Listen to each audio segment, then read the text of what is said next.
Happy International.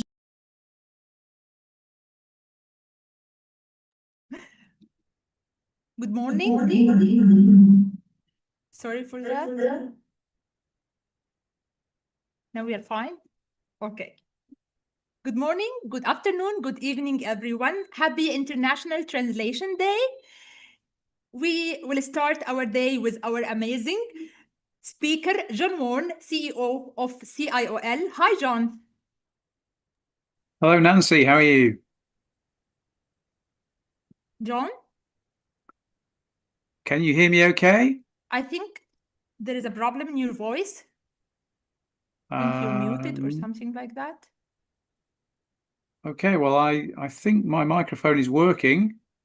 I wonder if you have a problem at your end. Can we use the chat maybe and see if anybody else can hear me? Okay.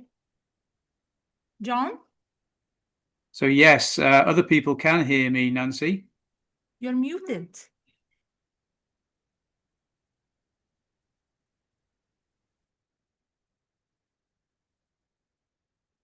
So if I keep speaking, I think other people can hear me. Okay, now it's okay. Thank you Perfect. again. Sorry for being late, everyone, because Dr. Christine was in her workshop. So the floor is yours. Great. So would you like me to begin, Nancy? Yes. Perfect. I'll share my screen Okay. and just share some slides with you.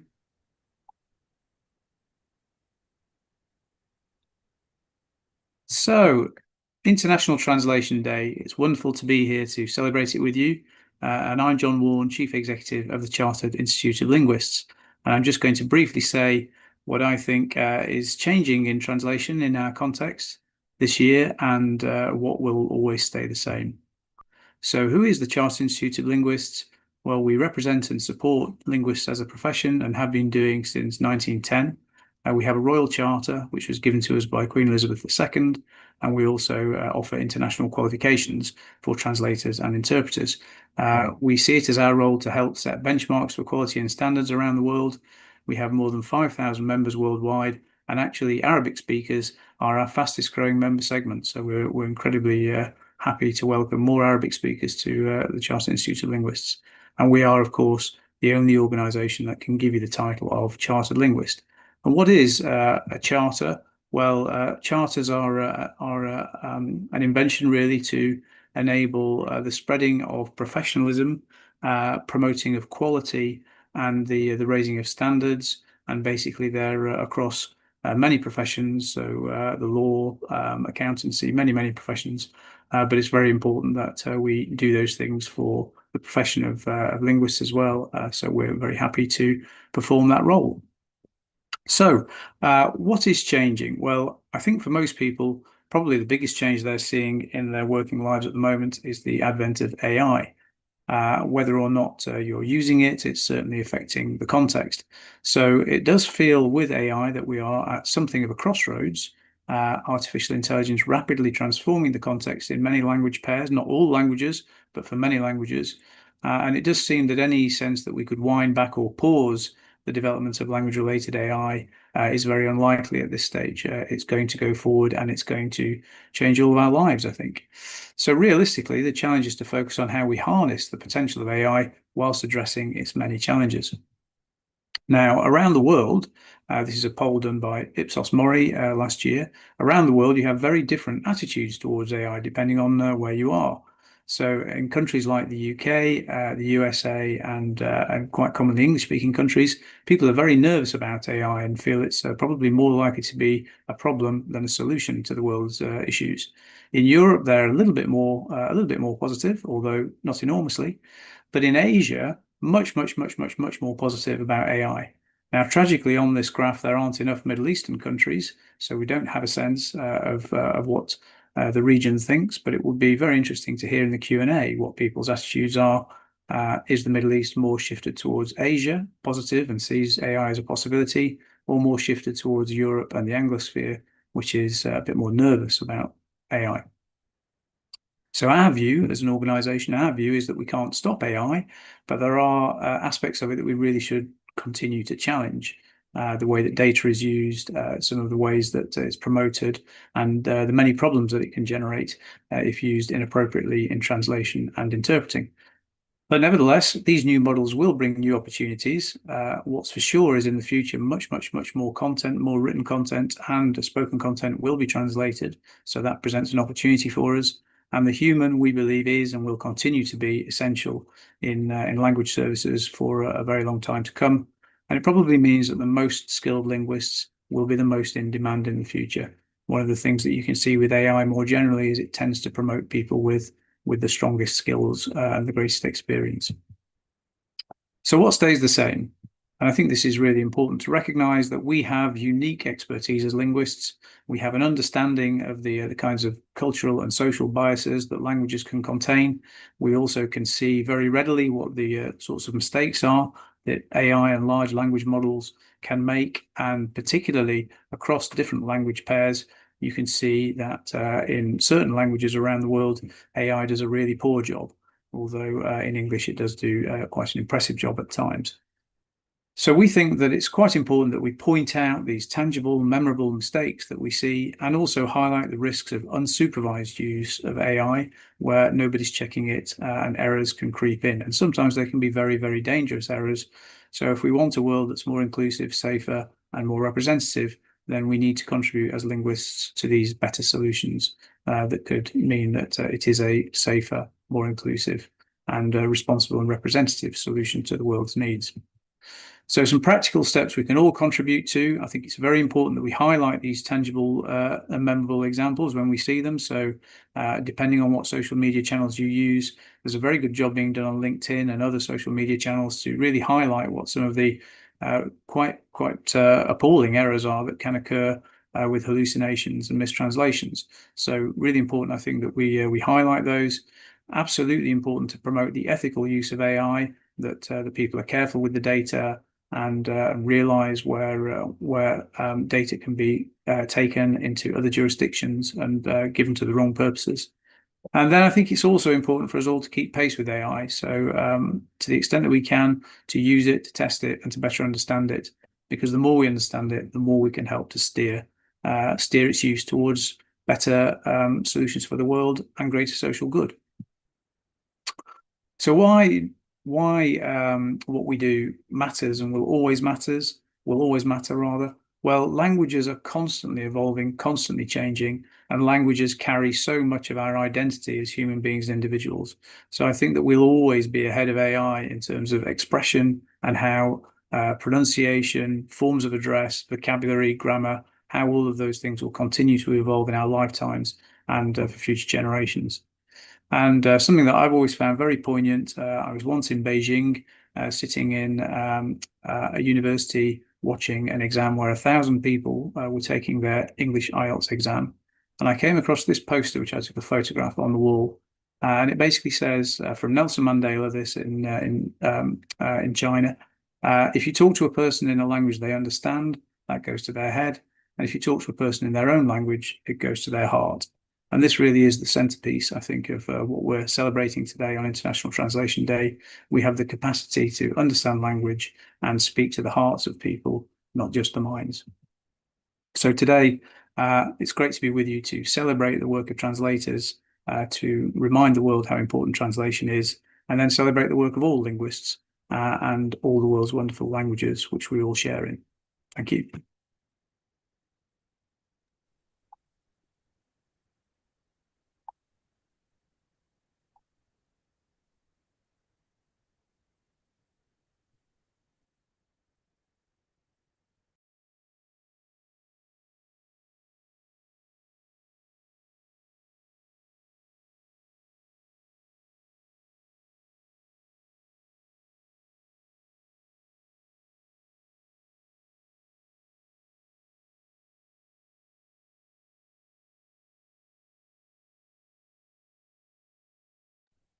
Okay. Mr. John Warren from CIOL, thank you so much for your very insightful presentation and for presenting really the CIOL's perspective and your perspective about everything new that is happening today in our world. And now we will move to Dr. Muhammad Amir. Dr. Muhammad Amir, يعني ولا مرة نحن بنزهق منك. هلا we're moving to you, and the Thank you floor is so yours. much. It's my pleasure. Always my pleasure. Sorry for the camera. It's not working for some reason or that I really don't know. But I'll share my presentation right now. I think it's on screen now. Uh, is it on screen yet? I think it is. Okay, I think it's on screen now. Thank you, thank you. Okay, so welcome everybody. Hello. Can you hear me well? Everything is okay. So, happy International Translation Day. Thank you so much for having me over and giving me this opportunity to talk about something that I really wanted to talk about, which is training the next generation of translators and interpreters, and what are the skills that we are going to focus on. So this is Mohammed Amer. I'm a lecturer in translation studies and, of course, a proud member of the CIOL. And now let's focus more on the changing landscape of the translation and interpreting indication, and after that we're going to talk about the market itself, because now we live in a world that is rapidly changing, especially in the language education. It's transforming rapidly and driven of course by artificial intelligence, technological advances, and shifting market demands. So the story started even after the Second World War, especially during the 60s of the last century, because translation departments, whether in universities, institutes, or whatever the educational background is, it flourished as international trade expanded and diplomatic relations intensified worldwide. And all of us know that simultaneous interpreting even flourished after the Second World War, or even during the Second World War. After that, the second step that happened, that we had some recent enrollment decline, especially after or during the Cold War between Russia and the Soviet Union and the United States. Many established programs, they faced some decreased student interest, threatening their long-term sustainability. But actually, during my time in education, maybe I just graduated 2010. That decline continued to the 2010, and after that, the whole world changed in this particular perspective. So, during the period from 2010 up to this particular day 2025, we had this intensive training shift, and we have multiple reasons this happened. But industry itself, it pivots towards shorter focused programs, and especially here in the Arab world and in the MENA region, the Middle East and the North Africa, we had multiple universities open every single day, specialized translation programs, private universities, community universities. These are all under one umbrella, which is training and educating translators and interpreters. So, when we talk about the importance of focusing on the education in order to provide a much flourished market, we are focusing on the fact that despite education challenges, the demand for focused and skilled language professionals that continues to surge across industries, in diplomacy, in industry, and science, in technology, in everything. So we have a wide international business expansion, whether in language industry or even in the subsidiary or auxiliary language services, cross-cultural diplomatic relations, of course, especially in the MENA region, global healthcare and legal services, which made the healthcare and medical interpretation thrive like never happened before. Digital content localization, especially in the Arab region, this particular region includes a lot or involves a lot of accents and dialects. The challenge, instead of us, the academic institutions must rapidly evolve their curricula. I'm an academic person, and I'd like to tell you that we have a lot of declined curricula and sell by and on interpreting and translation, or we will face the risk of becoming obsolete in a fast changing marketplace. Where we have been talking about the emergence of artificial intelligence in the panel discussion, and it's been wonderful. Now we need to focus on what will happen next. So, in order to tell my attendees, trainees, and students here, I'd like to tell you that we have certain core skills that every translator and interpreter needs today. So, modern translation industry itself, it demands go far beyond basic bilingual abilities. Success requires mastery of multiple interconnected competencies. We will focus on three parts, three pillars. Number one, deep grammatical knowledge. Yes, this is the essence of everything. Understanding complex sentence structures, verb tenses, and syntactic patterns in both source and target languages. I'm not talking about only about English. If your language barrier is Arabic, English, English, Arabic, so I'm talking about both languages. Number two, which is pretty important, stylistic flexibility, especially in Arabic. So, adapting your tone, your register for diverse contexts. The speaker is shouting, the speaker is not shouting, is not calm, and so on. From formal legal documents to creative marketing campaigns. So, actually, this will differ from one document to another, from one conference to another, from one occasion to another. Another thing that is pretty important is the idiomatic fluency. So, if you are a student and a learner of language skills, you need to focus on idioms and expressions. So recognizing and appropriately translating colloquialisms, metaphors, and culture-specific expressions. This will help you develop your mastery of both languages, Arabic and English. I'm talking about this language bird because this is my language bird, of course. Another important pillar, which is the cultural competence, the hidden skill.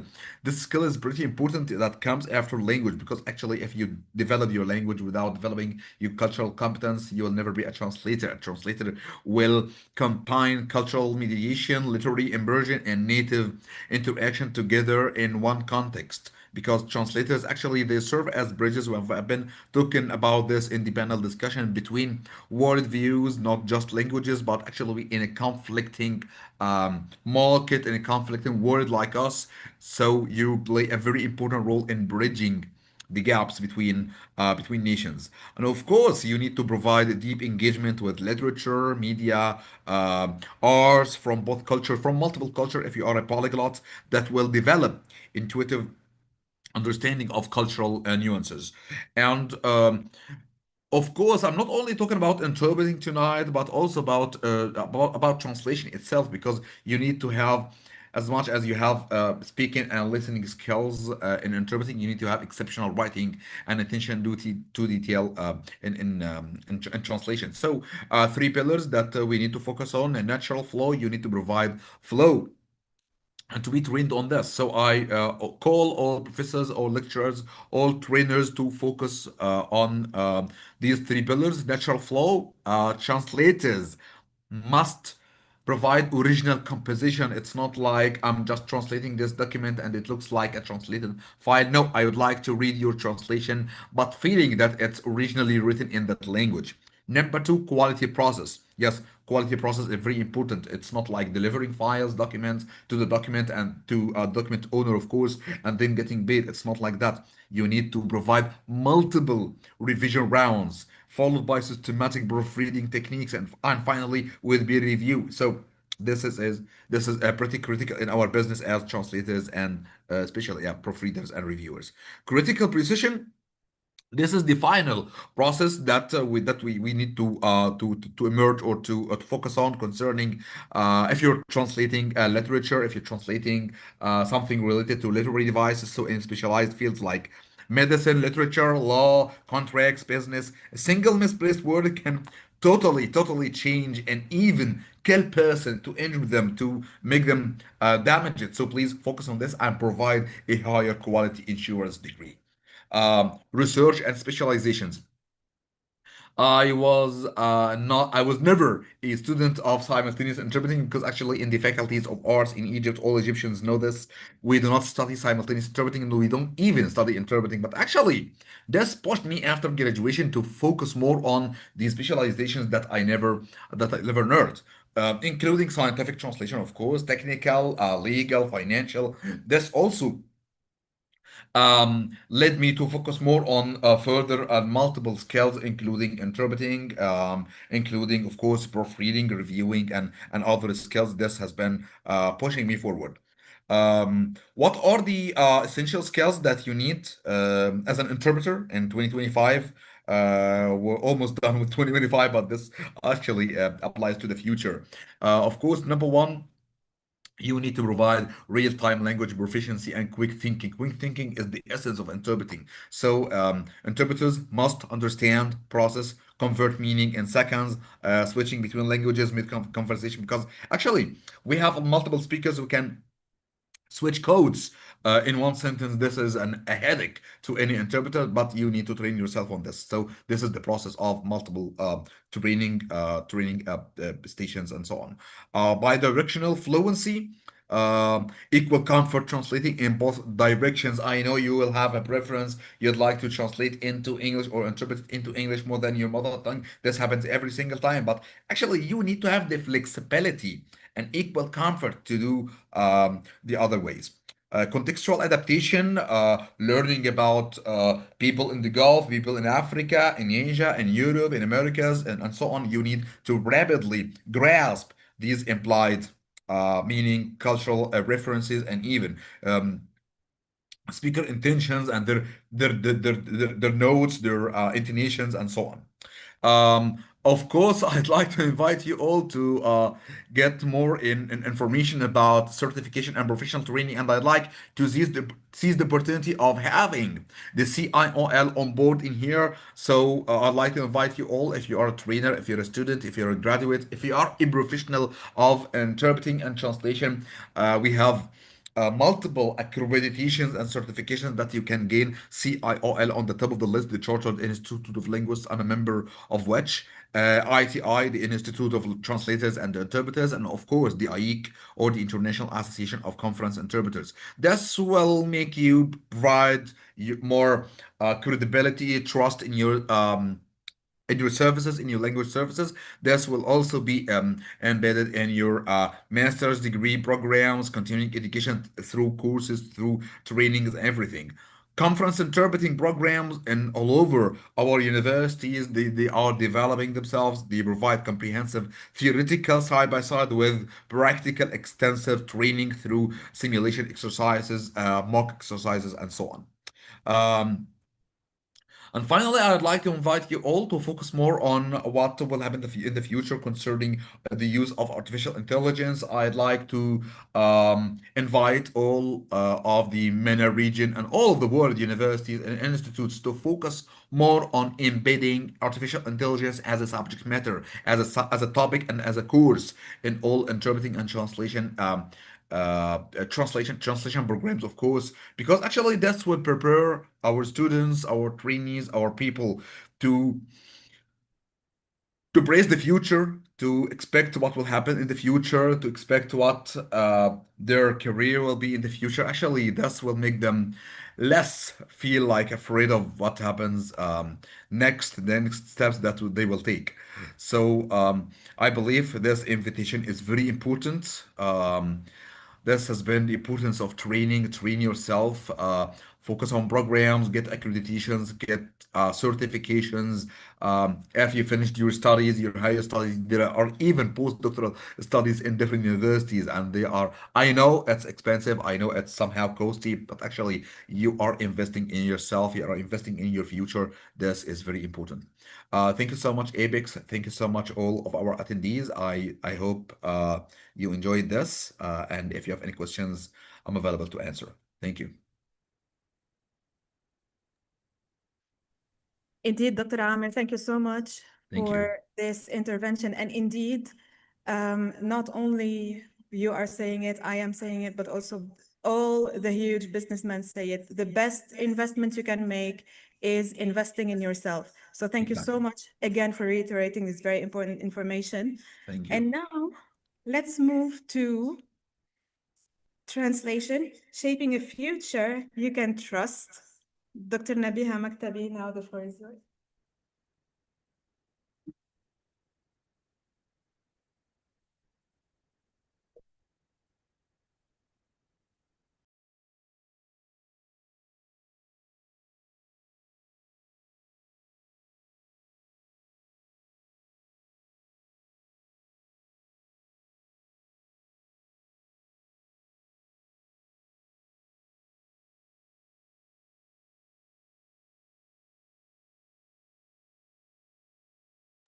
Just sorting out some technical wizardry as usual, and we will be with you in a few.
مساء الخير. أول شيء شكرا نانسي وكل فريق العمل يلي اشتغل لإعداد المؤتمر وكل المشاركين إن كان هون بالجامعة ب سان جوزيف يونيفرسيتي بدبي ولا المشاركين على البلاتفورم أونلاين. كل عام وكل مترجم حول العالم بألف خير. عندما نتحدث عن لغة مشتركة وعندما نتحدث لغة مشتركة يصبح السلام ممكنا، ولعل الترجمة هي لغتنا المشتركة تلك. وفي حين أفخر عندما أرتدي عباءة المترجمة بدور المترجمين في تعزيز الثقة والسلام من حول العالم، يعز علي حين أتجرد من هذه العباءة وأعود لإنسانيتي أن أحتفي بالسلام في وقت يغيب فيه السلام عن معظم دولنا العربية وعن العديد من الدول من حول العالم. فاليوم وأكثر من أي وقت مضى نحتاج إلى السلام في العالم، وليس من باب المصادفة أن يختار الاتحاد الدولي للمترجمين تسليط الضوء على دور الترجمة في تعزيز الثقة والسلام في هذا اليوم الذي نحتفل فيه بمهنتنا.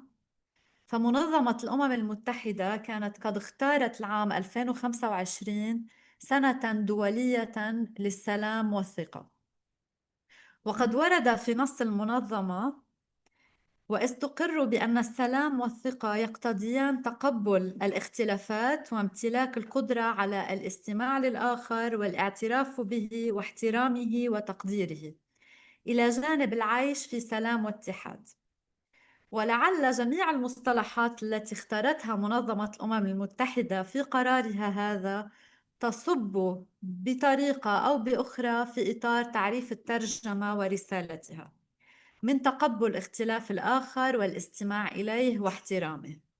فالترجمة ليست بعملية لغوية بحتة، هي متجذرة في الثقافة ومكون أساس من عناصرها، وهي كانت ولا تزال الجسر المتين للتواصل بين الثقافات والشعوب حول العالم.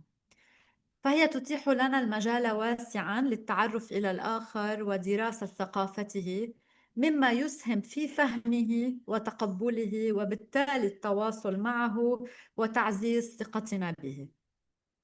ففي مؤتمرات السلام وحفلات العشاء الرسمية ولقاءات الأطراف المتخاصمة والمتحالفة علناً أو وراء الأبواب المغلقة يكون المترجمون الفوريون حاضرين. وعند صياغة اتفاقيات السلام والقرارات الدولية والدبلوماسية لا يغيب المترجمون التحريريون عن المشهد. فالمترجم هو صلة وصل دائمة بين الشعوب والدول. فتخيلوا اتفاقية سلام بين دولتين تكتب بلغتين مختلفتين، فكيف نضمن ألا تتحول كلمة واحدة إلى سوء تفاهم؟ وسوء التفاهم هذا يؤدي إلى أزمة دبلوماسية. فكلمة واحدة قادرة على تغيير مجرى التاريخ، والتاريخ شاهد على العديد من المواقف التي تفجرت فيها الأزمات نتيجة كلمة أو سوء فهم واحد. أو تخيلوا اتفاقية سلام توكل مهمة ترجمتها للذكاء الاصطناعي، وهو في النهاية أداة مبنية على البيانات. فاليوم أكثر من أي وقت مضى لابد من أن ندعو العالم لترسيخ ثقته بالمترجم، لا سيما في ظل ثورة الذكاء الاصطناعي. وهنا لا ندعو إلى الابتعاد عن التطور والتقدم، بل إلى مواكبتهما واستخدام الأدوات بحكمة وذكاء. فقد دفعت التطورات المتسارعة في مجال التكنولوجيا الكثيرين إلى الاعتقاد بأن الترجمة الآلية قد تتفوق على المترجمين التحريريين والشفويين، غير أن تصوير العلاقة بين الإنسان والآلة بوصفها علاقة منافسة هو تصور غير دقيق. فمنذ ستينيات القرن المنصرم والمترجمون يستخدمون الآلة لتسهيل عملهم، مثل أدوات الترجمة بمساعدة الحاسوب، والتي مكنت المترجمين من تخزين المصطلحات وتوحيدها وحفظ الترجمات لتعزيز إنتاجيتهم ودقة ترجمتهم. كما يطرح الذكاء الاصطناعي العديد من التحديات الأخرى التي لا بد من أخذها بعين الاعتبار عند معالجة موضوع الثقة، لا سيما في ظل تفاقم التحيز والهيمنة الحاليين. فالمتحدثون بلغات الأقليات يبقون عرضة للتهميش والتمييز فقط بسبب ضعف الموارد والبيانات بلغتهم الأم. فعند استخدام الذكاء الاصطناعي لابد من أن يكون المترجم هو المشرف على هذه الأداة، لا سيما في القضايا الحساسة مثل العلاقات الدولية والدبلوماسية والحروب والترجمات الطبية والقانونية، أو حتى الترجمات التي قد تحمل أبعاداً ثقافية حساسة، حيث يعتمد القضاة والمحامون وأطراف الدعاوى على النصوص المترجمة لفهم القوانين والعقود. وبالتالي فإن أي خطأ في ترجمة مصطلح أو فقرة قد يؤدي إلى تأويل مغلوط يترتب عليه إصدار حكم غير عادل أو إطالة أمد النزاع.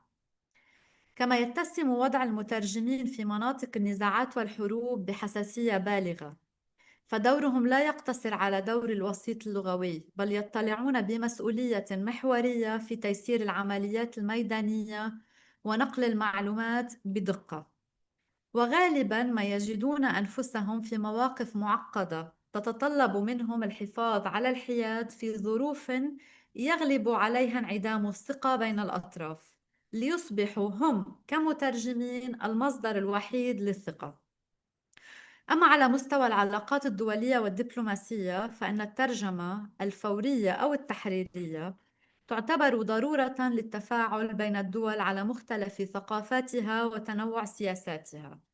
فالترجمة هنا هي عملية تواصل وتفاهم تعبر الحدود اللغوية والثقافية، وحتى تتمكن الترجمة من شد أواصر العلاقات الدولية من خلال الثقة، لابد من أن تمنح الثقة في المقام الأول للمترجم. أما في المجال الطبي فتعد ثقة بالمترجمين عنصراً جوهرياً لضمان دقة نقل المعلومات والتعليمات. فجودة الترجمة تؤثر في فعالية التشخيص وسير العلاج، والمترجم هنا يصبح صلة وصل بين الطبيب والمريض، وهو بذلك ليس مؤتمناً فقط على نقل الرسالة من اللغة المصدر إلى اللغة الهدف، بل هو هنا مؤتمن على حياة المريض. من يترجم كتاباً علمياً هو ينقل الثقة بالمعرفة، ومن يترجم رواية ينقل الثقة بالمشاعر الإنسانية المشتركة، ومن يترجم خطاباً سياسياً ينقل الثقة بالنوايا بين الشعوب. فلا يمكن إرساء السلام من دون ثقة، ولا ثقة من دون تواصل، ولا تواصل من دون ترجمة. فعسى أن يبقى المترجمون رعاة سلام في هذا العالم، وعسى أن نطوي صفحة هذا العام وقد أصبح بالفعل عام ثقة وسلام في العالم. وشكرا.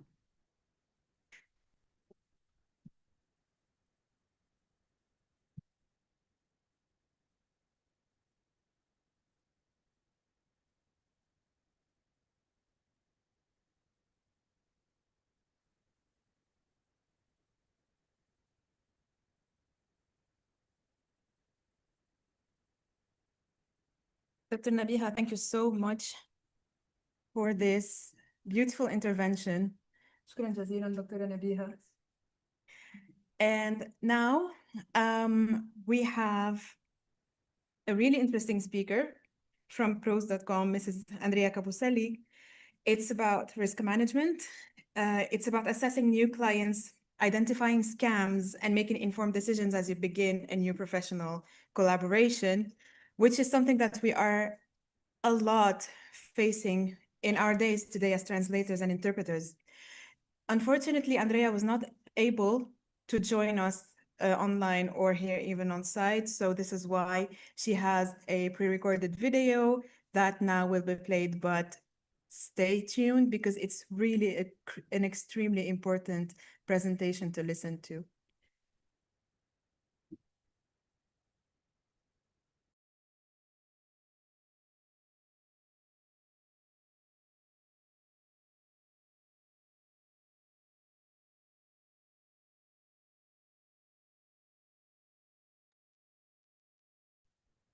Okay, we're just making sure we're sharing the sound.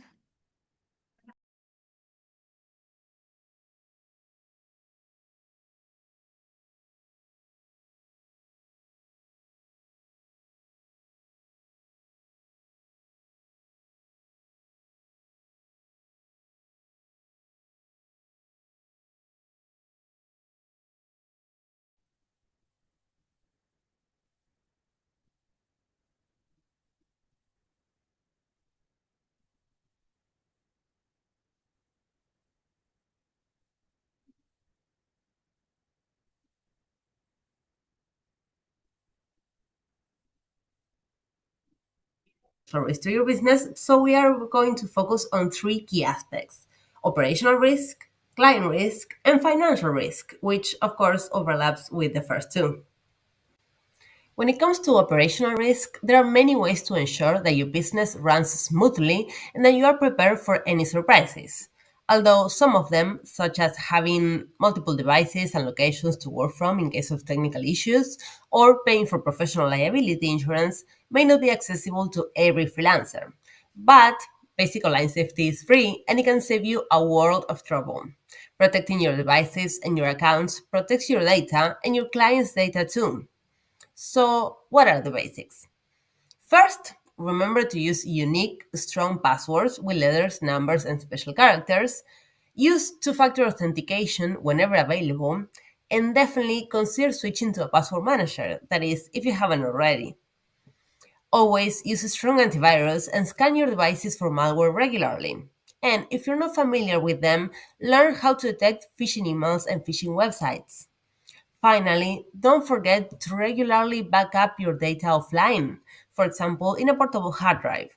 You can also consider using a secure cloud storage service that automatically syncs your chosen folders with your active projects and your most important business info. When it comes to client risk, the first question to ask yourself is this client legit? First, we'll look at how to tell a real client from a scammer. This is very important because online freelancers are a very common target for scams, and not just translators, but designers, programmers, and writers as well. And scams are way more common than you think. Just to give you an idea, 1 in 10 adults in the US will fall for a scam or fraud every year. And if you think of scams as something that happens to your grandma, think again. Younger adults are the most common victims of online and phone scams. But knowledge is power. People aware of how scams work are way more likely to identify them, and staying up to date on widespread scams will allow you to spot them very easily. Freelance language professionals have different types of clients, and so there are also different types of scams and different ways to check the legitimacy of an offer. Scammers will sometimes impersonate a real client, and sometimes they will build up a fake identity in order to run their scam. The type of client will help you determine what to pay most attention to. The most common clients are language companies, sometimes small and new agencies, and sometimes major companies who are receiving translation requests from end clients and outsourcing them to freelancers. Sometimes, freelancers will receive offers that they can't or don't want to take on themselves and reach out to other freelancers in order to outsource the project, taking a cut just like a company would. And then you have end clients, which may be both small and big businesses or simply individuals who need your services for personal or professional needs. If you're contacted by a company, there are 2 questions that you need to answer. First, is this company real? And second, is this really the company contacting me? The good thing is that companies are often the easiest clients to verify. This is because they're likely to have a strong digital footprint, that is, the mark that they've left on the web. Nowadays, most businesses will have at least a web page. As a rule, if someone contacts you claiming to represent a long-standing, reputable company, you should expect them to have a professionally made website, where every link that you click takes you to a working page with real content, none of that lorem ipsum filler text, where social media links take you to real profiles, and where the contact information is complete and accurate, none of those Avenue 123 addresses and phone number 12345. Another good indicator of legitimacy is looking up the data for the domain itself. If a company claims to have a decade in the industry, but they're directing you to a website that has only existed for 2 weeks, that should give you pause. They could be a real company that rebranded and registered again after going bankrupt, or they could also be someone trying to impersonate a real company by copying their website and filling the copycat with fake information. If you received an offer via email, the first thing to check will be the domain it comes from. As a rule, if the company has a website, their emails should have the same address. If the domain is slightly different, like company-contact.com instead of company.com, should be able to verify on their website that this is what their emails look like. And if the domain is slightly misspelled, such as having a 0 instead of an O, then that is definitely a sign of fraud. Another possibility is that you'll get an email from a free address, such as johncompany@gmail.com. While it's not impossible for a company representative to use a personal address to conduct business, it's not common practice, not if the company has a website, especially if the email includes the person's official company signature as if it had been actually sent from the company email. To check a free email address, first, put it between quotation marks and run it through your preferred search engine. You may find that it's on the employee's LinkedIn or on the company's official website, but you may also find that it's in a list of known scammers. If that doesn't turn up any results, find other available emails for the company and reach out to them explaining that you need to corroborate the legitimacy of an offer. Of course, if your potential client is a very small or very new business, they may have no website or a website that is still a work in progress, but you should be able to verify their legitimacy in other ways. The digital footprint is one of those ways. Nowadays, a new company trying to get established will go out of their way to create social media profiles to advertise themselves, even before they can afford a website for their business. And even if they haven't gotten around to it yet, the owners and employees will likely have social media profiles. You can also search for business-specific web pages. For language companies, the reviews on the record approach can be a great indicator that the company is outsourcing real work. There are many broader scope reviews boards like Glassdoor and Indeed, And there are also websites dedicated to compiling corporate information from publicly available sources, like Open Corporates, for example. Depending on jurisdiction, it may be possible to access the relevant government registry to check that the company is legally operating. And if they are in an area that makes that kind of information available, the company may also be required to provide you with the information you need to verify the registration. In many places, companies are also required to publish a press release or public notice when they are incorporated. And even if they don't, they may still have appeared on the news. Other information that you want to check are phone numbers and addresses. The most important thing to look for here, consistency. Check that the information in the email signature and the website match each other and that they in turn match what you find if you try searching them online. Try looking up the addresses on a map or on Street View to see that it exists, and corroborate that the phone number's area code matches the location. If a business is very small and very old-fashioned, they may not be online, but they will definitely be on the local yellow pages. And if you're in doubt, go the extra mile and try calling them on the phone. Don't be nervous about calling up your potential client's reception desk and just saying, "Hi, I'm sorry to bother you. I received an offer from Jane Smith and I wasn't able to corroborate that she was in fact an employee. Would you mind checking that for me so I can follow up on her email?" I mentioned emailing before, now I'm mentioning calling. And if you have reason to be hesitant, you can also try messaging the person's professional and social profiles. If someone contacts you claiming to be, for example, a reputable freelancer translator who wants to outsource a project they're too busy for, or a professional academic who needs to translate their paper, and you suspect that the person who emailed you isn't really them, look up their pros, LinkedIn, or Facebook profiles and reach out to them. Real and good clients understand that professionals need to run risk management, and no client that you want to work with will be angry at you for doing your due diligence. And if your instincts are right, you might end up alerting someone that they've been a victim of stolen identity. But real clients are also infinitely diverse. So there's always a chance that you will receive a legitimate request from a real client who has no website, no social media profiles, and no digital footprint at all. The most common requests you will get from this type of client will be personal requests. For example, legal, administrative, and medical documents that they need translated for immediate, real-life purposes, which are usually made to their name or to a relative's name. In-person and remote interpreting in legal and medical settings, or the translation of personal letters. What you should always be on the lookout for are unexplainable assignments. Think about it. A writer who wants their short story translated will probably have a blog already. An academic who needs a proofreader will probably be listed on their university's website. An independent director looking for subtitles to get financing will have an online portfolio, and so on. But why would some person with no digital footprint, who seems to represent no company or organization at all, want to subtitle a film currently under copyright, or translate a government research paper, or translate a public domain novel that already has dozens of translations into the same language? And yes, these are examples of real scams.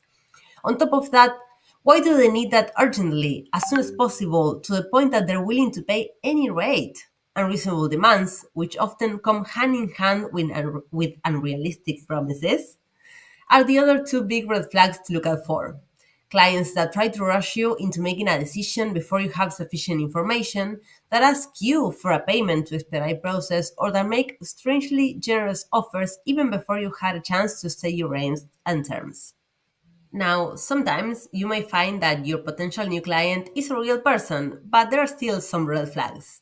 There's no two ways about it. Sometimes real clients can still be bad clients. And dealing with a bad client is usually better than falling for a scam, but the outcome isn't that different. You'll waste time, and in the worst cases, you'll lose money too. So, what sets a good client apart from a bad one? Rates are the most obvious deciding factor. A client that doesn't pay you enough for the project to be worth your time simply won't be a good client for you. But remember that you can always counteroffer and negotiate. This is one of the reasons why many translators have both a standard and a minimum rate, so that they can offer the standard first, and if the client doesn't take it, they can follow up with the minimum. Payment times, requirements, and methods can also make the difference between a good and a bad client. How many days after sending your client the bill will you receive your payment? Industry standard ranges between 15 and 45 days, so a client that pays in a week could be great, and a client that pays in 3 months, not so much. What about requirements? Is the client expecting you to bill them a minimum amount before they pay you? And if so, are they sending you enough work for you to reach that amount? Is the client willing and able to pay you through a method that works for you? Will the client be responsible for the fees of the chosen payment method, or will you? At the intersection of payments and terms, you should also consider any conditions that the client wants to impose on the payment and any conditions that you want to impose on it. For example, the client may want to establish penalties in case of quality issues, which can be reasonable depending on what percentage of your payment those penalties entail, and depending on what the procedure to report and to solve those quality issues is. Similarly, you may want to establish penalties for late payment or for requests for revision that are not based on grounded quality complaints. But terms can go beyond payment too. For example, you may find that companies send you contracts that include non-compete, non-disclosure, or legal liability clauses with very broad language, which could potentially mean that you will be contractually forbidden from working for other companies while you're working with this client, or that you cannot mention your work with them even in the vaguest of terms. Of course, these clauses may have been written poorly by accident, but you should always read contracts carefully, looking out for clauses that you don't understand, that make no sense, or that seem unfair. And just like with rates, you should never be afraid to bring them up to a client for review before you begin your collaboration. And your communication with the client is obviously a good indicator of whether you'll have a good experience collaborating with them. A client that is receptive to your questions, clear in their answers, and willing to negotiate will likely be more respectful of your work and your time than an impatient and rude client who refuses to clarify their expectations or to see your side of things. But of course, there is another indicator, and that is the experience of those who came before. Whenever possible, you should look up reviews that other freelancers and employees have left for the company that you're considering as a client. You might learn that they have a history of late payments or unethical practices, or on the contrary, you could find that they're a great business to work with and decide that you want to prioritize this collaboration over other potential clients. And of course, if you agree to work with a given company, don't forget to leave a review of your own. But before you get to the project, you need to get a purchase order, or PO. That is, a formal written agreement between you and the client. A PO will help you to avoid last-minute cancellations because it serves as proof of commitment and can establish minimum fees or cancellation penalties. It can also prevent scope creep by defining the exact files or number of words, minutes, hours, or even the days you're meant to work on, and what services exactly you're expected to perform. Most importantly, it serves to minimize the chance of payment disputes by confirming that you and your client have agreed on rates, terms, requirements, and payment method. And worst case scenario, this is a way to make sure that you have legal protection because a PO acts as a legally binding document. In case of a dispute, it can serve as evidence of the agreed terms, helping protect you from non-payment and even from fines. If you normally work with end clients who are not familiar with these practices, you may want to create your own template for a purchase order, which you will send to them asking them to confirm that the details and information are correct before you proceed. Depending on your jurisdiction, an email in which you lay out the details of the project and ask the client to respond with their confirmation can suffice as a replacement, but this is not the rule and it's not the best practice. As I mentioned earlier, some companies will also want you to sign a contract before you begin collaboration. And of course, you can propose your own contract and service agreement as well. But while contracts and service agreements are optional, a PO is not. So, what should be included in your PO? First, your client's full details, their legal name and address, a contact method, and if relevant, their tax information. Next, the scope of the job, the specific task, the services, and what exactly you are expected to deliver, and the delivery date and time, including the time zone. Then, the rates and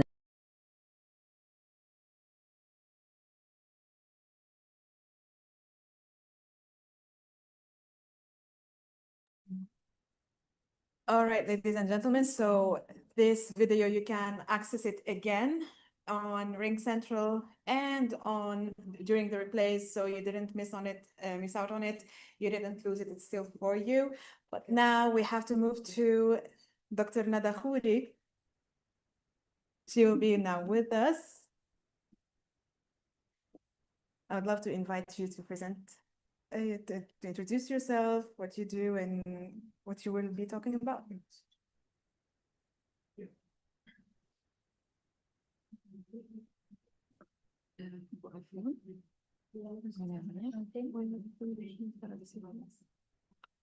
هذا presentation If you read the just slides in the morning. One.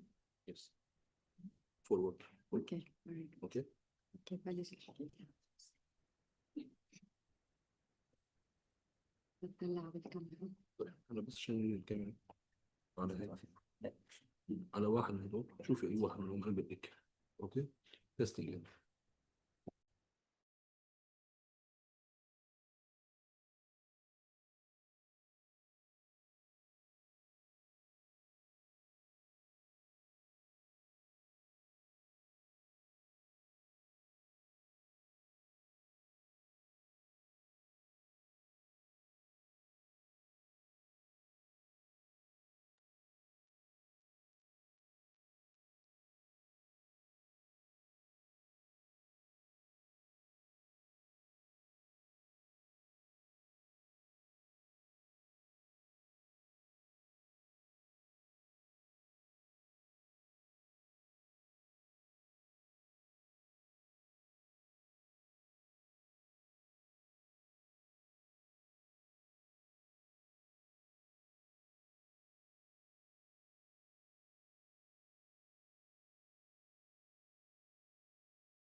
Slides.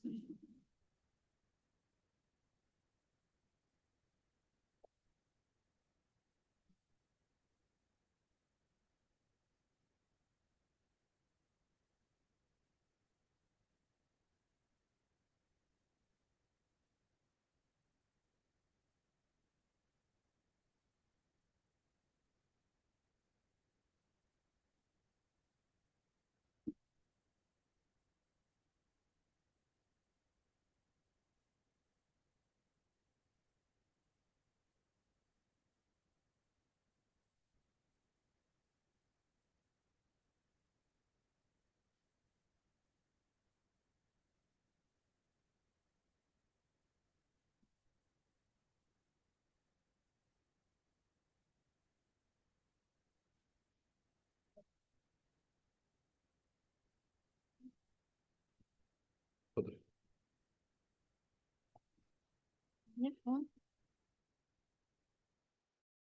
ممكن أبرم هذا شوي صوتي يمكن أو لا لسه أشوف أو لا أنا حربه هذا صوتي It's okay. It's okay. Okay, it's okay. Thank you, Ali. بلش The floor is طلع بالكاميرا. Yeah.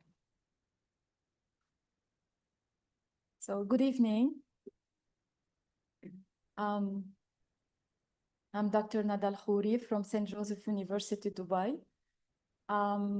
Assistant professor in the School of Translation, so I teach translation studies. So I would like to talk tonight about trust, leading with trust, translator, a role beyond words. تمشي Elsa.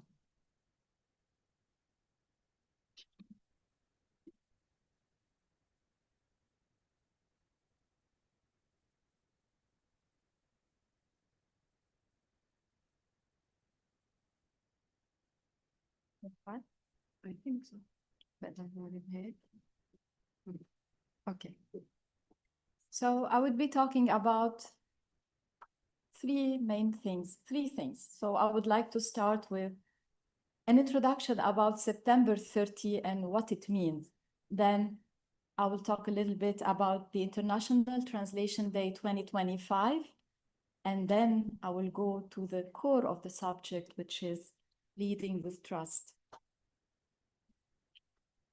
So September 30 marks 3 milestones in translation.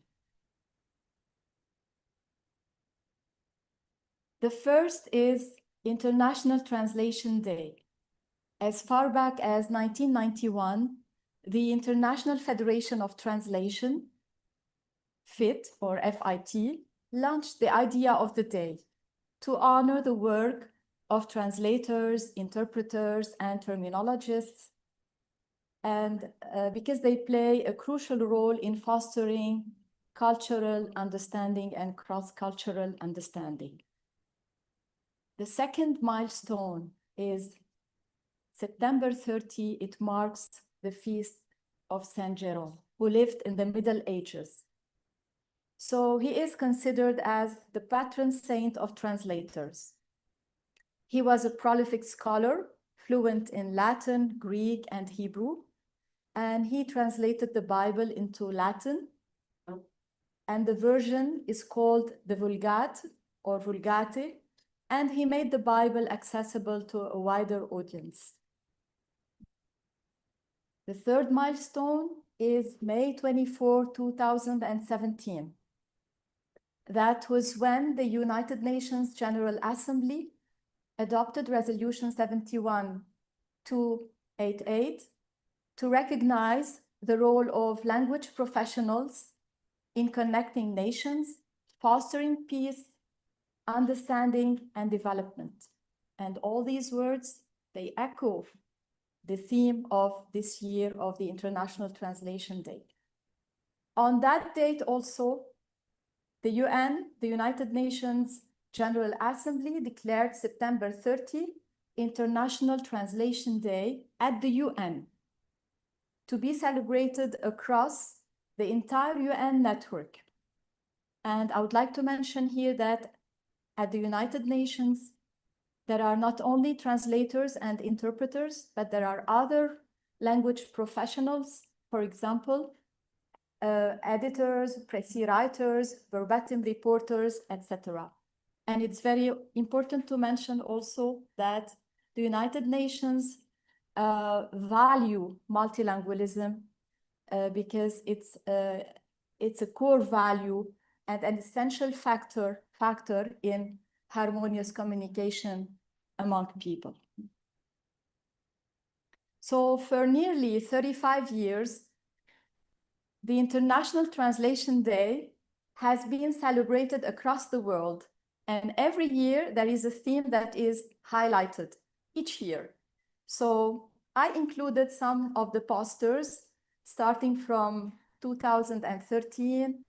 Then we have, like all these posters. Of course, there are much more, but I just included 4 of them. This year's theme: translation, shaping a future you can trust.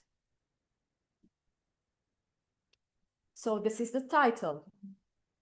It underlines the important role of human trust. More specifically, the role of translators, interpreters, terminologists, and all other language professionals, because they ensure trustworthy communication.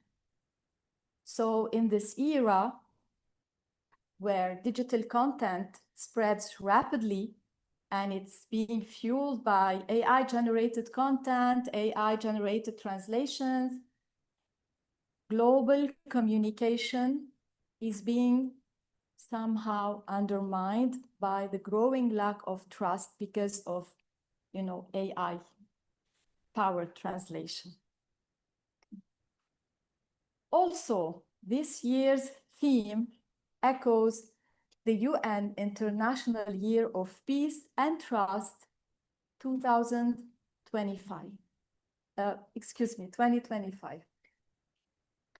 So in its resolution 78266, the United Nations General Assembly proclaims this year the International Year of Peace and Trust, and here I quoted, to promote peace and trust among nations based on political dialogue, mutual understanding and cooperation in order to build sustainable peace, solidarity, and harmony among others. And I go back a little bit to the slide. So because we are talking here about political dialogue, understanding and cooperation, I would like to mention that in high-stakes contexts like diplomatic and political affairs, judicial and legal contexts, medical environments, emergency services, where errors and inaccuracies in communication can have severe consequences, translation and interpretation cannot be entrusted to a machine. Hence, the importance of human translators and interpreters today, whose role goes beyond words. How?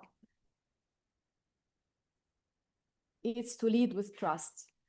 So it's not by chance that I have chosen this picture, which represents a vessel or a boat leading a fleet, because this is our role today as translators in this era.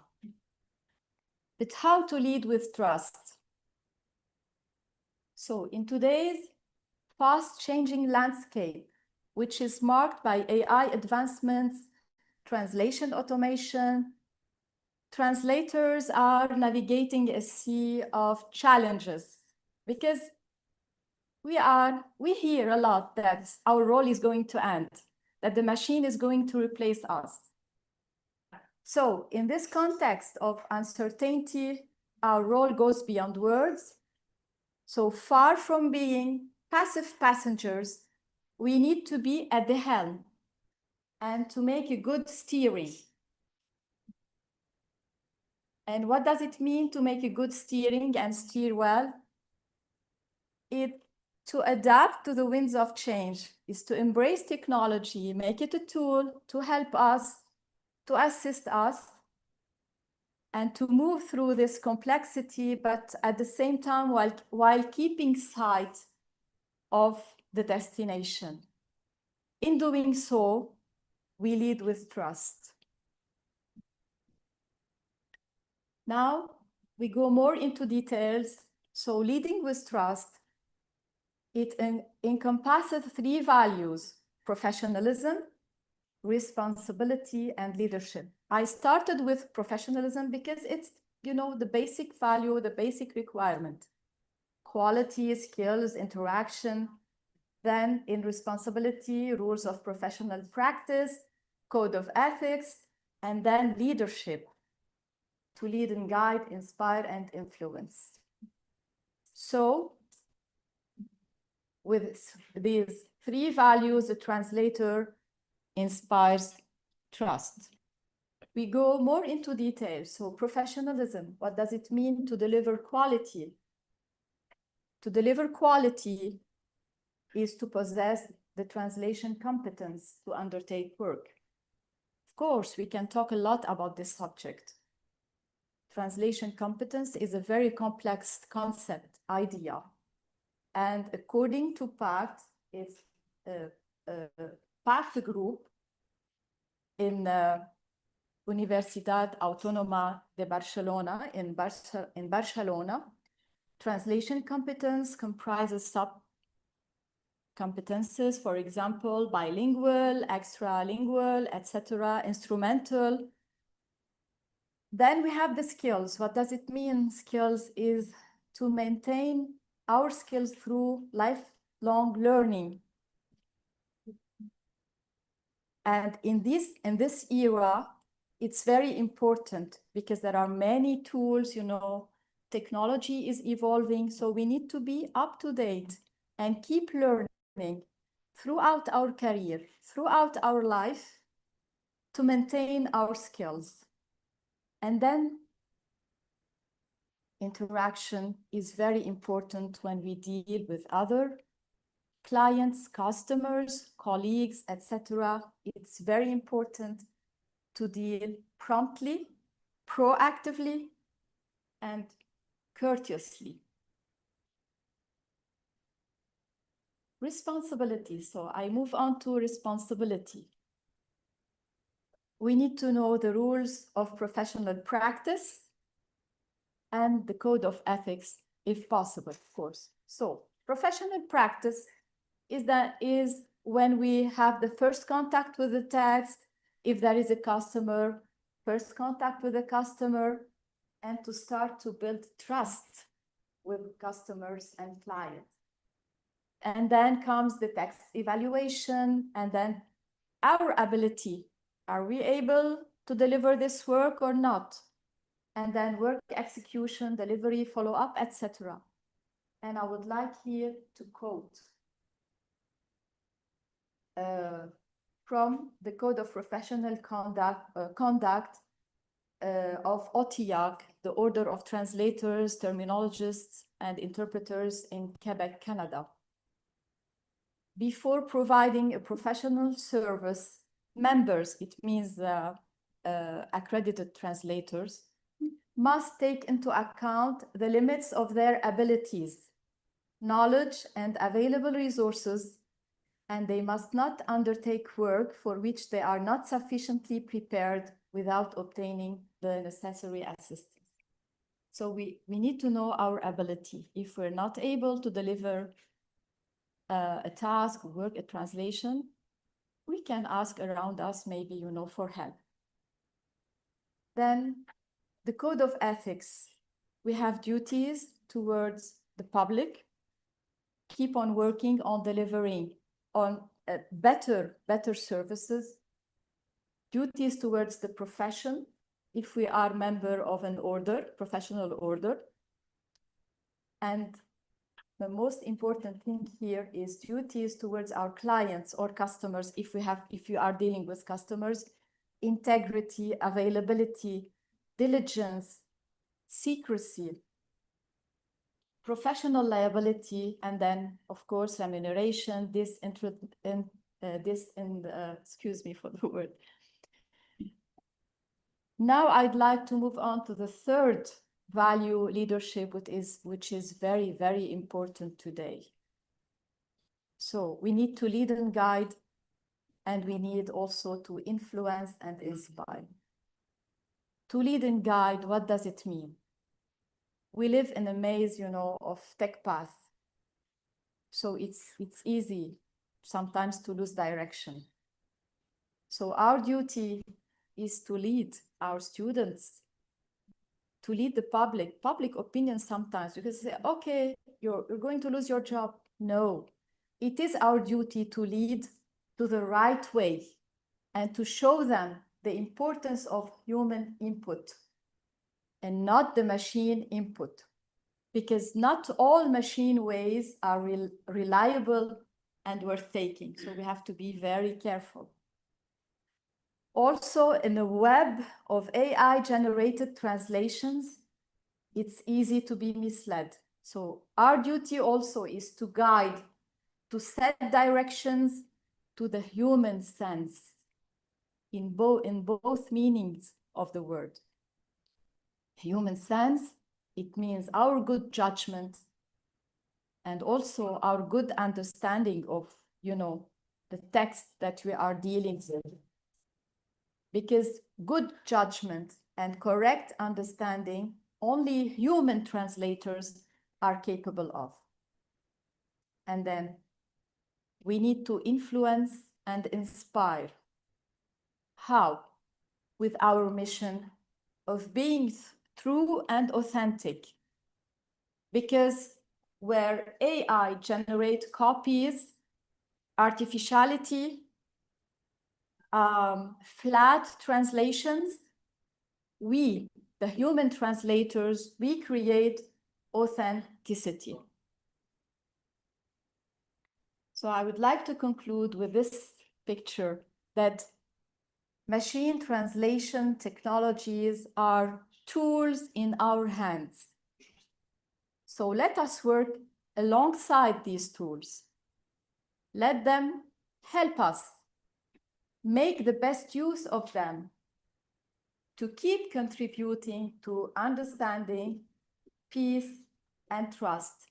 And all this requires from us vision, strategy, and confidence in our abilities.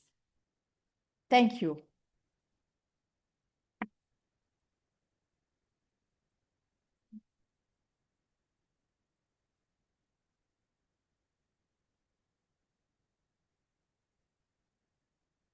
Dr. Nada, thank you so much. And if you want to hear more from Dr. Nada, tomorrow we will have a practical workshop with her. So she will go in depth with everything that she's been saying right here.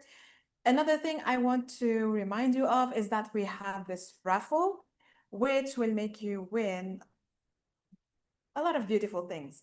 So in order for you to be able to participate in that raffle, remember that you have the quiz that you can submit. You can also post a story that you're attending this event and tag us as the organizers, and then you will also have the chance to get into the raffle. And tomorrow there will be other things that will get you also as well into that raffle. So stay tuned. Tomorrow we have a lot of workshop coming up, and it's going to be extremely interesting. And now, before we move to the Q&A, to the speakers, I would encourage you to ask all the questions that you have, as long as you have the chance to do so. You remember, we only have 2 days. And I will move to our next surprise speaker. Dr. Mariana Massa, are you with us? So she will be talking to us about shaping trust through experience, what I wish I knew before becoming a translator. So the floor is yours now. Yes, good evening. She will be with us in 1 minute. Can you hear me?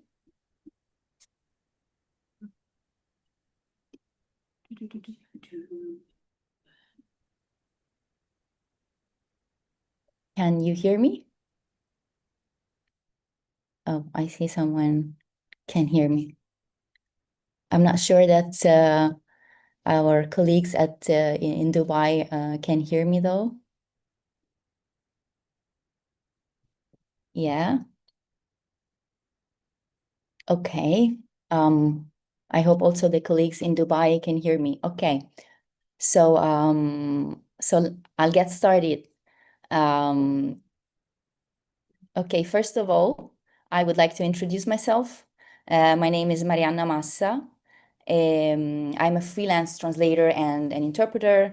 I work mainly with the Italian, which is my native language, as well as, and I work also with the Arabic and English.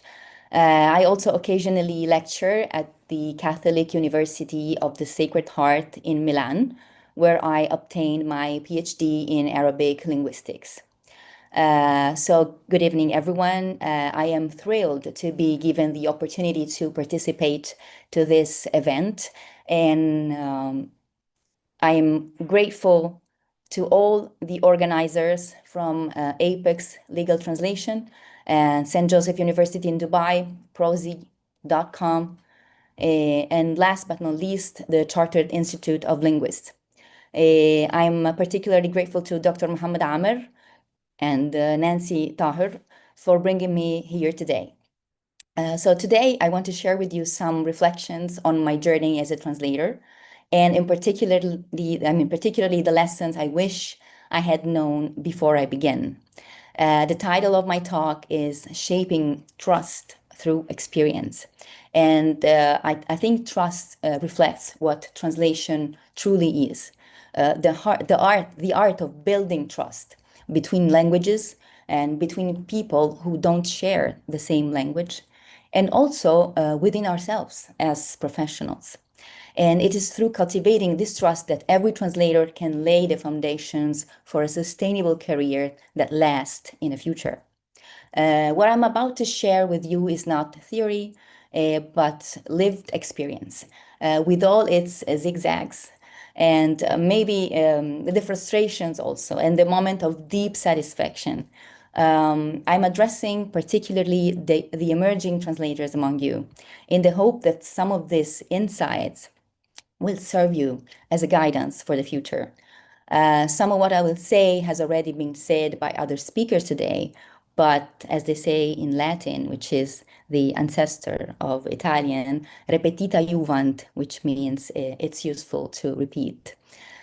So my first rule is knowing what you want. Know what you want. One of the first things you should do is understanding what you want to do with your translation career, who you want to be as a translator. Translation is not one single path. It's a universe of paths. There are many translation fields, different translation techniques. There's literary translation, which is often the most beautiful, but also the least financially rewarding. There's medical translation, where precision can literally save lives. There's legal translation, where a single mistranslated word can alter a contract and create a huge mess. There's subtitling, dubbing, commercial translation, technical translation, you name it, interpreting at conferences. The earlier you can identify your excellence niche, which I mean the area that truly motivates you, the one that you really dream of, the one you really like, the quicker you can focus your energy and avoid wasting time. That doesn't mean that you will never explore other paths, but it does mean you will have a compass at the beginning as a guiding thread for your choices. So here we come to the second rule, the zigzag path, as I said. Of course, careers do not unfold in straight lines. Sometimes, for some reasons, the path you choose may become inaccessible. That's when flexibility becomes essential. Your translation career may zigzag. You may dream of literary translation, but end up doing commercial translation for some time. You may want to do simultaneous interpretation and then you end up doing subtitles. That's not failure, it's adaptation.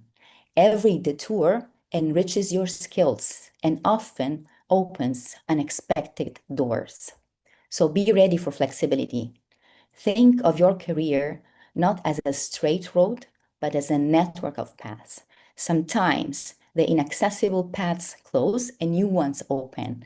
And that is part of the beauty of this profession. I myself when I started, I wanted to be a literary translator. But then I ended up doing simultaneous translator and subtitling, and I'm very happy with that. And eventually, I also had the chance of translating novels in another part of my career, not at the beginning. So knowing from the beginning that I liked the arts, it helped me to find a path that was very similar to the one I started. Like I moved from literature to cinema, and learning subtitles and becoming very quick in switching from a language to the other, like listening to a sentence in a language and writing it in another. It helped me to develop my simultaneous interpretation skills. So I also started to work as an interpreter. And I eventually got the chance to translate also novels. So be ready for that. Be flexible. Have some precise aspirations, but also be flexible. So the third rule is be realistic about income. You have to be realistic because not all translation fields pay the same.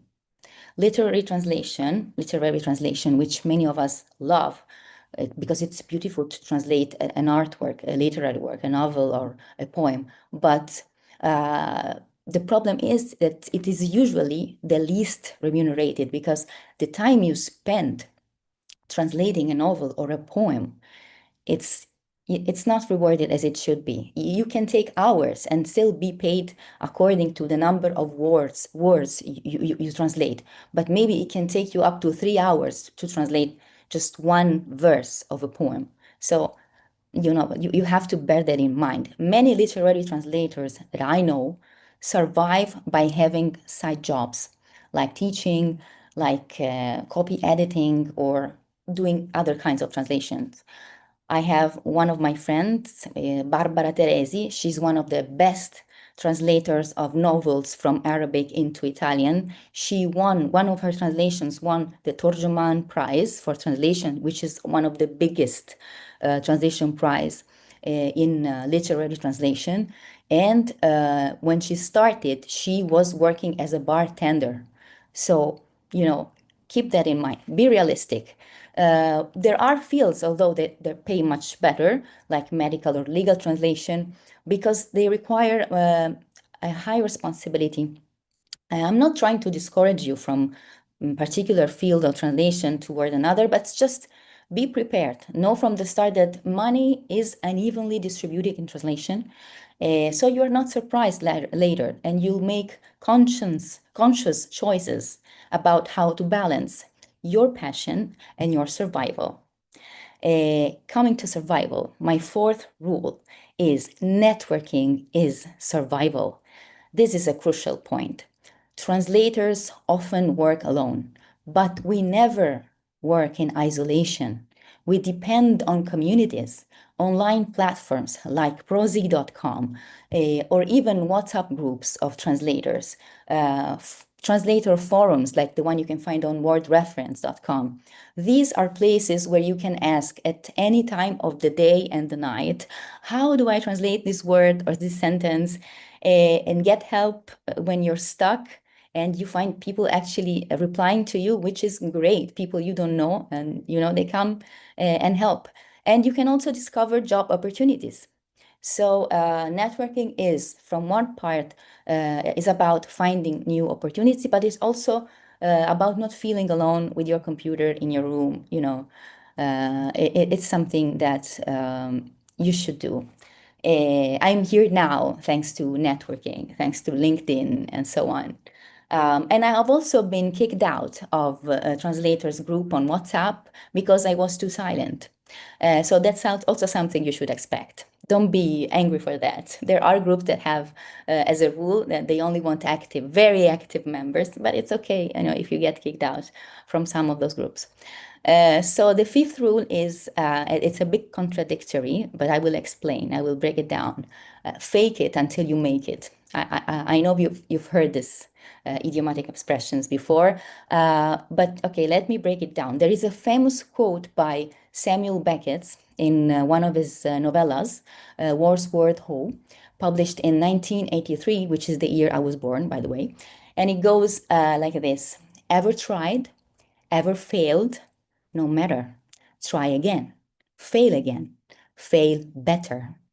So this applies perfectly to translation. And I'm not talking about breaking the code of ethics whatsoever.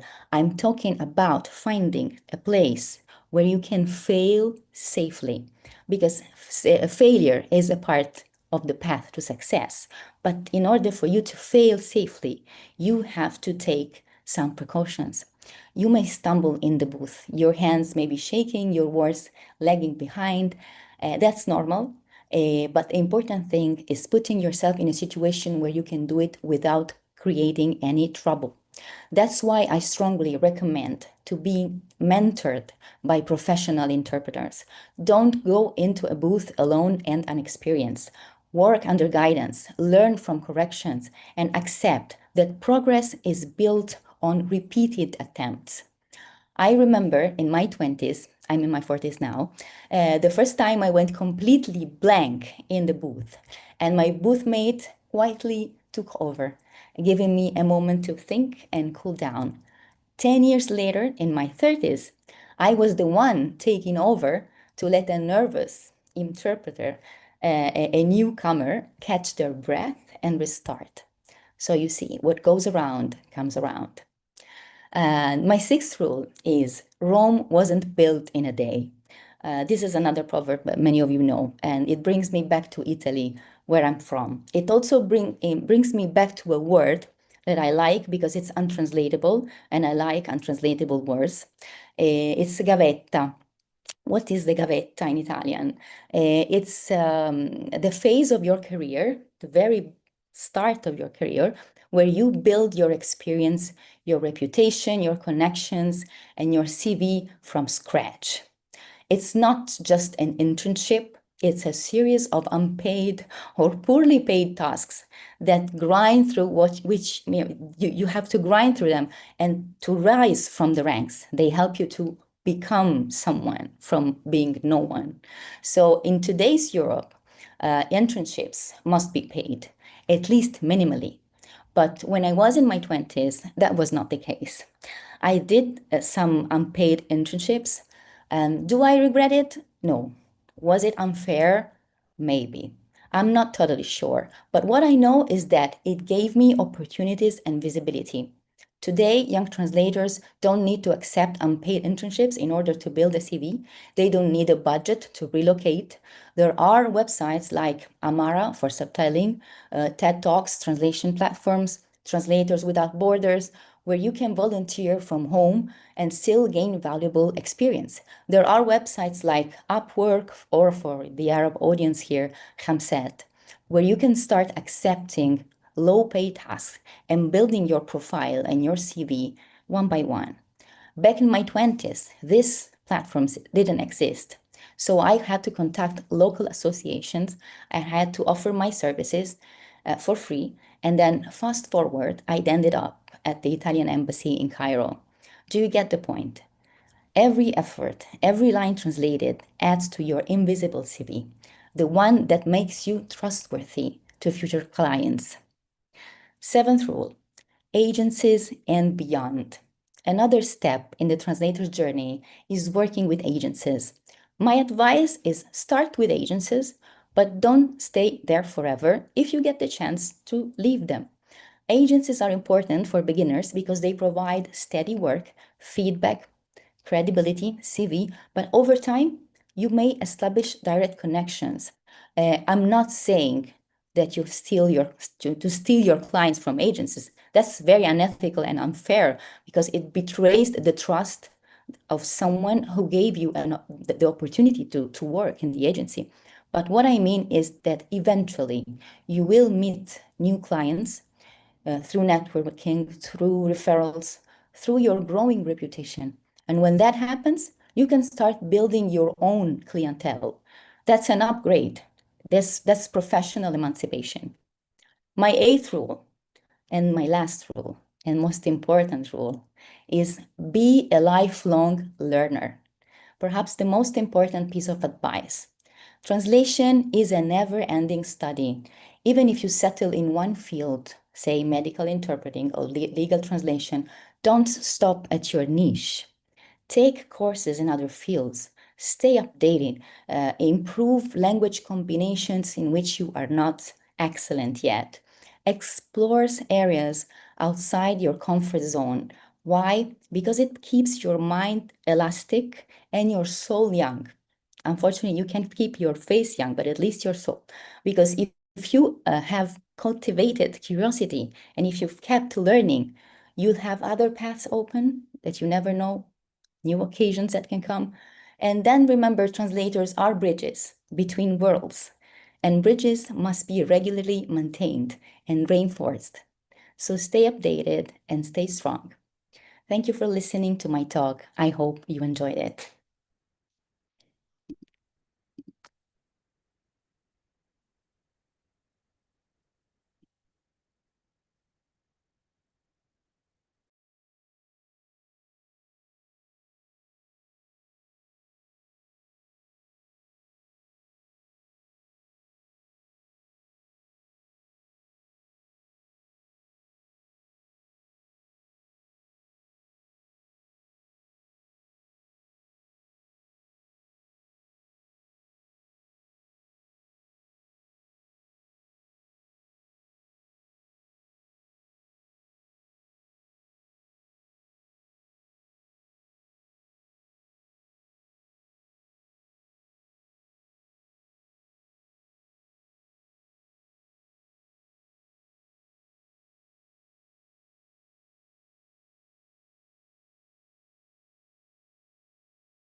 Alrighty. So many golden nuggets. Mariana, thank you so much for this like gold presentation. It's a lot about your network is your net worth, about building authority, building your connection, and it's a lot about the business side of it because like this is something very close to my heart. So thank you so much for mentioning that. And I could go on and on and on for days. But of course, we don't have time. I have only the time for last two questions. One is for Mr. John Warren. It's about the role of technology. And the question is, what role do technology-assisted quality checks like CAT tools or QA software play compared to human review? This is my question for John Warren. This is the questions that I got from basically from you, everyone who is participating on site and online. And another question will take place to Dr. Muhammad Amir. What techniques help interpreters process and convert meaning instantly without losing accuracy? Are there specific exercises or mental training methods for that? So, Mr. John Warren, you have the floor to be able to answer that question. And thank you so very much. Thank you. Well, it's an interesting question, and technology continues to evolve, but there have been some recent studies which are useful, I think, in this respect, in that what they tend to show is that human beings like what other human beings like, and interestingly enough, artificial intelligence likes what other AIs like. So what you find is that there is a convergence in AI's assessment of quality, and then there's a convergence in human assessment of quality, but the two assessments are often quite different.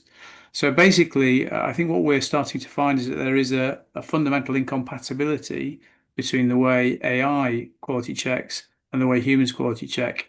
And it's basically to do with AI veers towards absolute accuracy, whereas human beings veer towards naturalness. And we'll need to continue to watch the research, but I think what we'll find is that ultimately the best judge of quality is always the human being. Amazing. Thank you so much for this. Dr. Muhammad. Hello Elsa, how's everything? So I don't know what the problem with my camera, but my voice is clear, isn't it?